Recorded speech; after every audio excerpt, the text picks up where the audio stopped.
बिस्मिल्लाहिर्रहमानिर्रहीम। मैं हूं मोहम्मद आसिफ चौधरी और आजकल जो सोशल मीडिया पे नेशनल मीडिया पे बजट पाकिस्तान की बातें हो रही हैं, बजट 2025।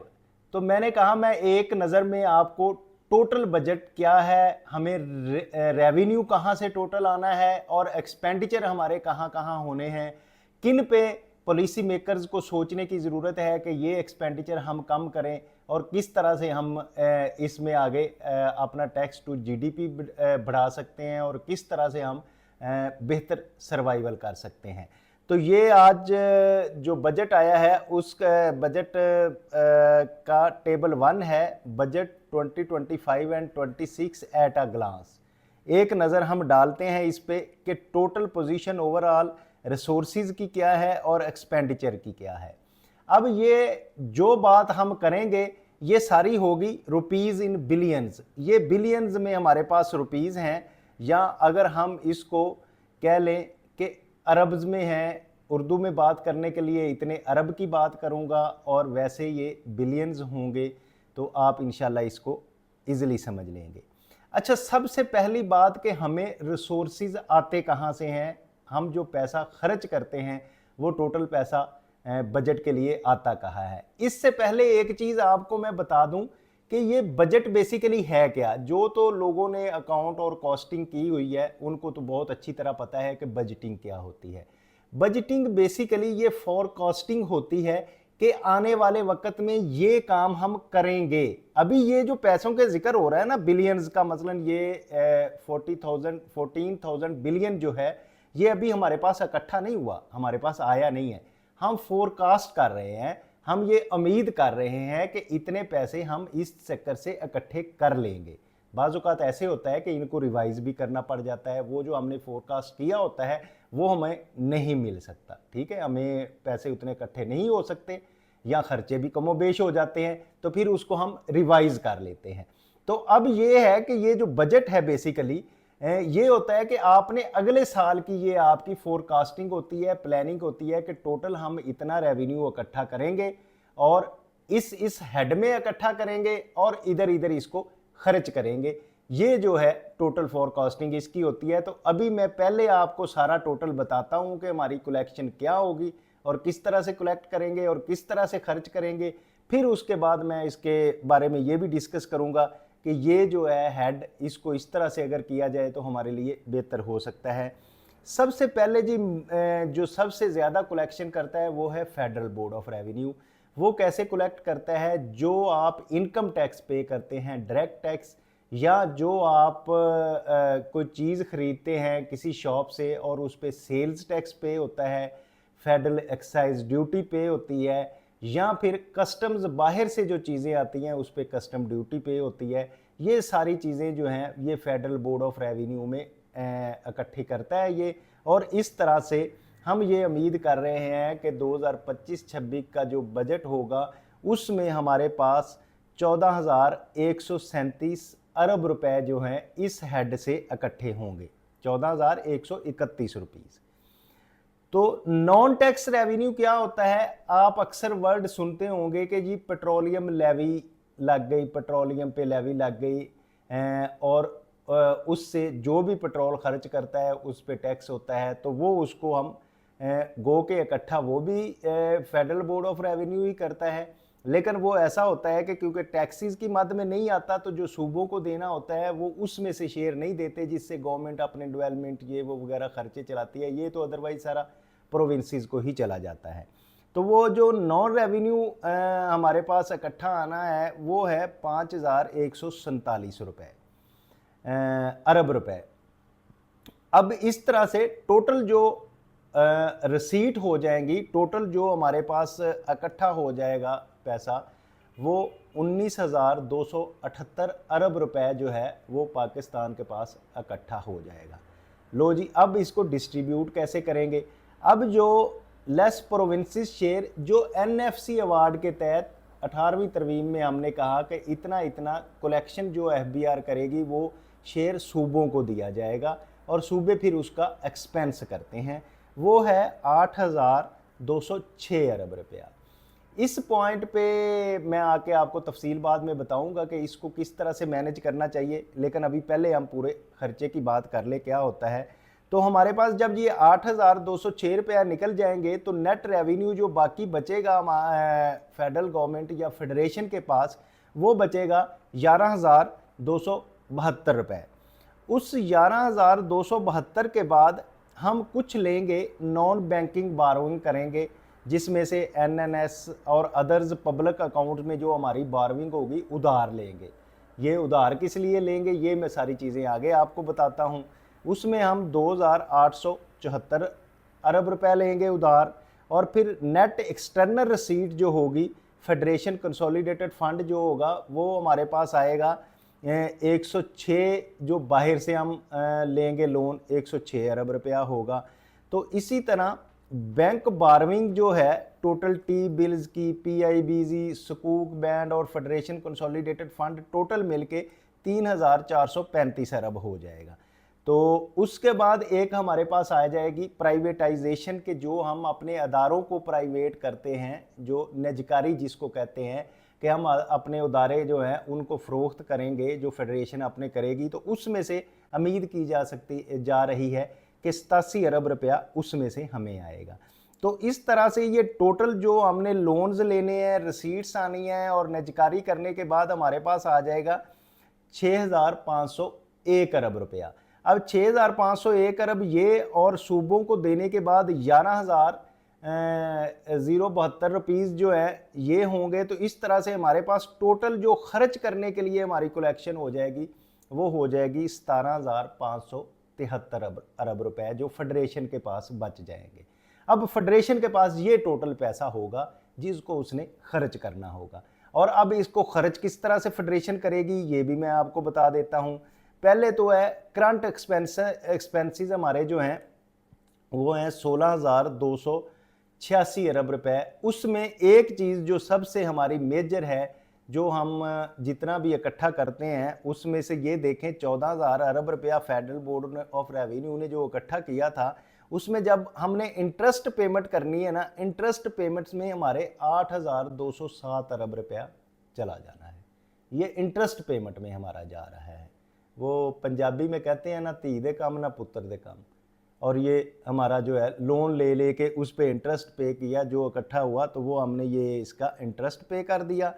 फिर एक हमारा पेंशन फंड है, जिन्होंने सारी उम्र सर्व किया पाकिस्तान के लिए, आर्म फोर्सेस में सर्व किया, फिर पब्लिक सेक्टर में सर्व किया, उनकी जो है पेंशन जो है वो 1,000 अरब रुपया उनका पेंशन का खर्चा है।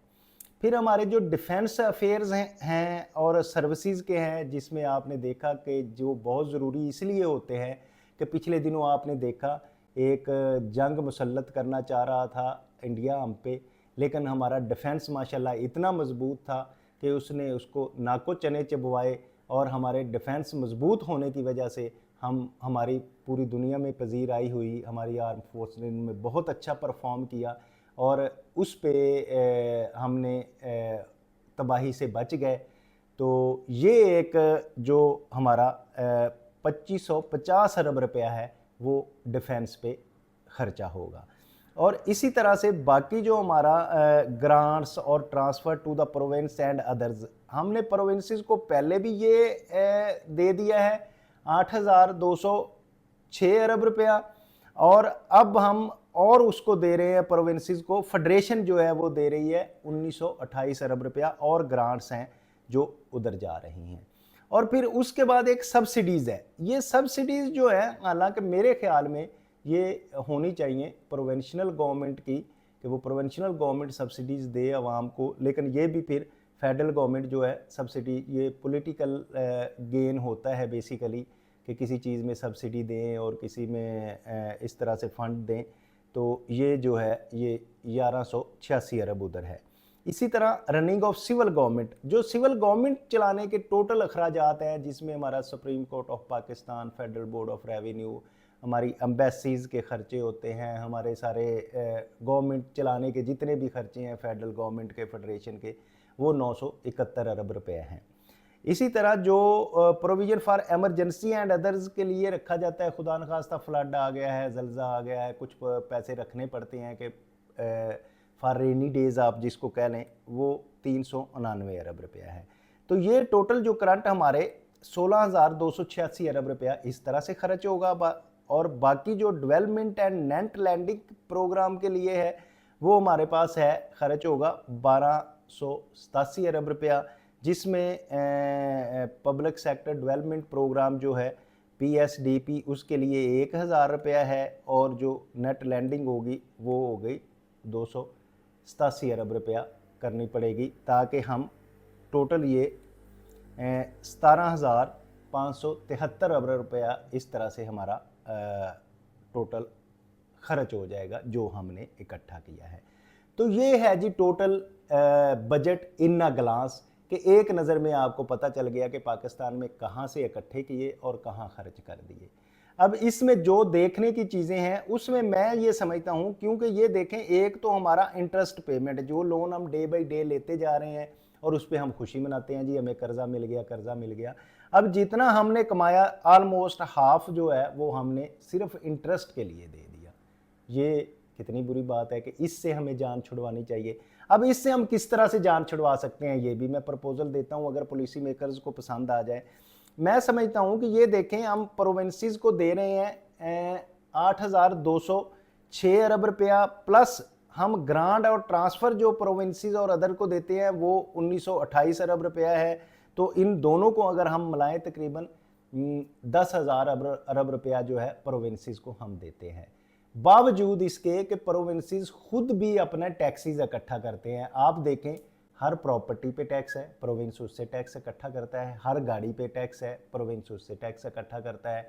फिर आप के जो PRA पंजाब रेवेन्यू अथॉरिटी है, सिंध रेवेन्यू बोर्ड है, इसी तरह खैबर पख्तूनख्वा रेवेन्यू बोर्ड है, वो सर्विसेज भी उनके पास हैं, उनसे भी पैसा इकट्ठा होता है।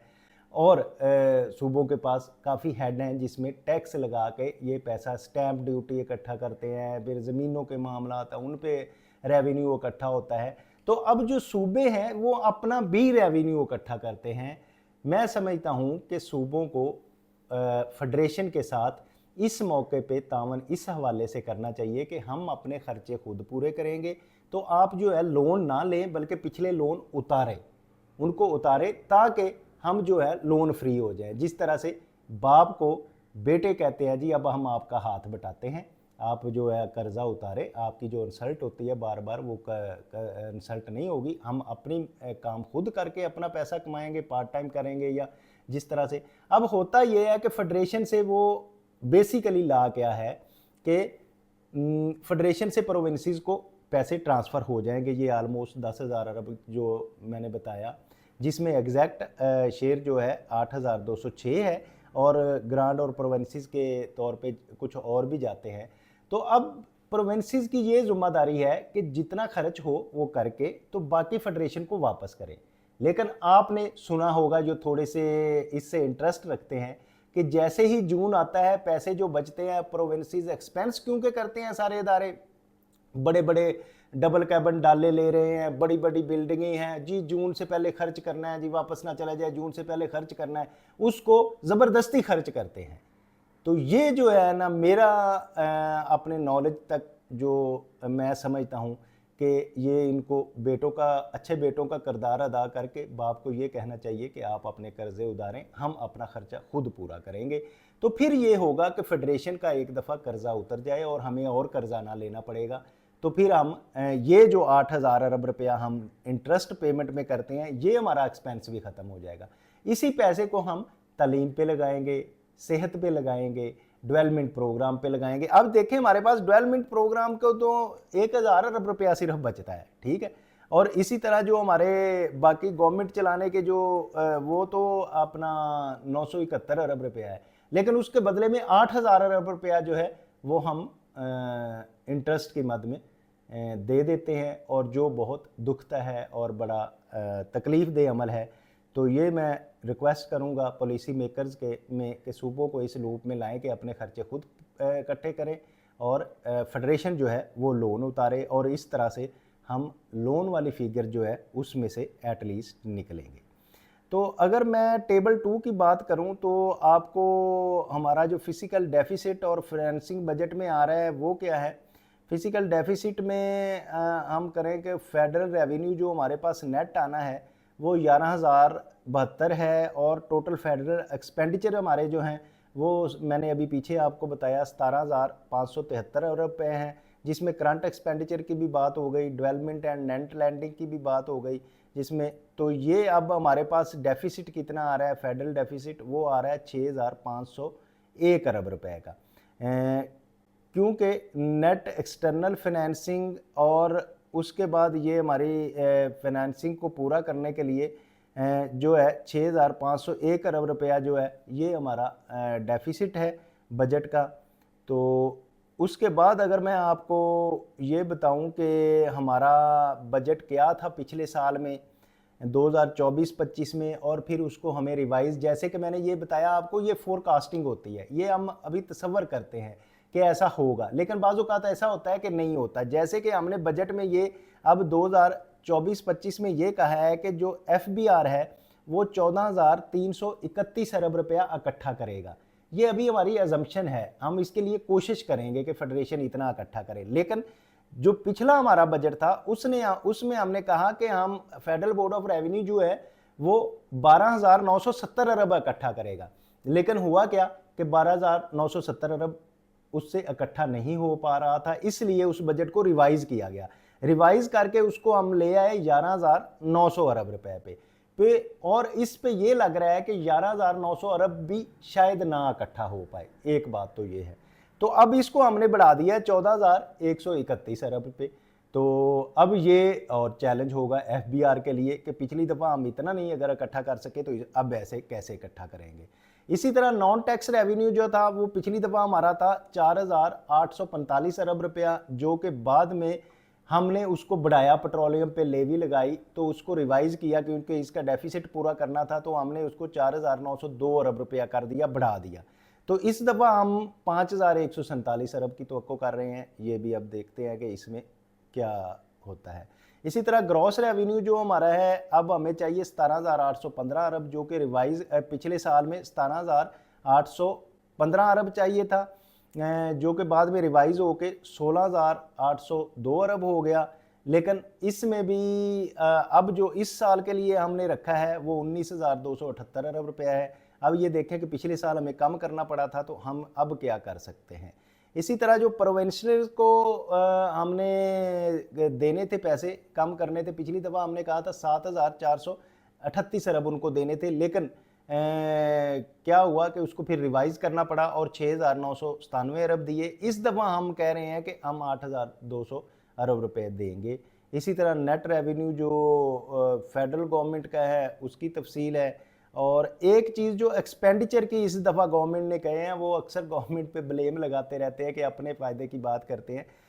ये देखें कि पिछले साल जो एक्सपेंडिचर थे 2024 में वो 18,877 अरब रुपये का एक्सपेंडिचर हमने रखा था, लेकिन बाद में फिर उसको क्योंकि बजट पैसे कम इकट्ठे हो रहे थे तो उसको रिवाइज़ करके 17,249 अरब रुपये का फिर उसको करना पड़ा एक्सपेंडिचर।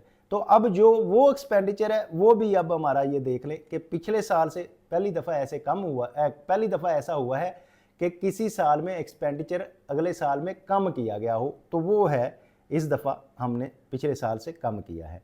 इसी तरह फेडरल डेफिसिट हमारा पिछली दफ़ा ज़्यादा हम फील कर रहे थे, जो कि रिवाइज़ होकर थोड़ा कम हुआ, जो इस दफ़ा और कम हो जाएगा।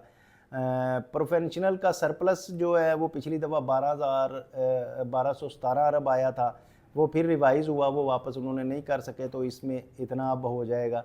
तो इसी तरह ये टोटल जो है आपका जो नॉमिनल GDP है ये हमने किया था कि 1,24,150 अरब का हमने समझा था, लेकिन वो कम हुआ, कोई 10,000 अरब कम हुआ, या ये तकरीबन 10,000 अरब कम हुआ, तो इसको अब हमने और बढ़ा दिया है, तकरीबन 1,29,000 अरब रुपया जो है हमने इसमें कर दिया है। तो GDP का primary surplus as a GDP जो है इस दफ़ा हम 2.4% पे कर रहे हैं, पिछली दफ़ा 2% थी। तो ये था बजट की एट अ ग्लांस कि हम किस तरह से टोटल हमारा बजट जो है वो होता है और कहाँ कहाँ खर्चे होते हैं। तो मैंने उसमें अपनी सजेशन भी दी, उम्मीद है कि ये सजेशन आप लोगों को पसंद आई होंगी। और अगर आप चाहते हैं कि रेवेन्यू के बारे में, एक्सपेंडिचर के, फाइनेंस के, टैक्स के बारे में आप जानते रहें, तो फिर इसको लाइक करें, शेयर करें, सब्सक्राइब करें। और अगर कहीं कोई प्रॉब्लम फील कर रहे हैं, कोई बात समझने में मसला आ रहा है, तो वो कमेंट बॉक्स में कमेंट करें, आपको उसके बारे में बताया जाएगा। Thank you very much, have a nice day.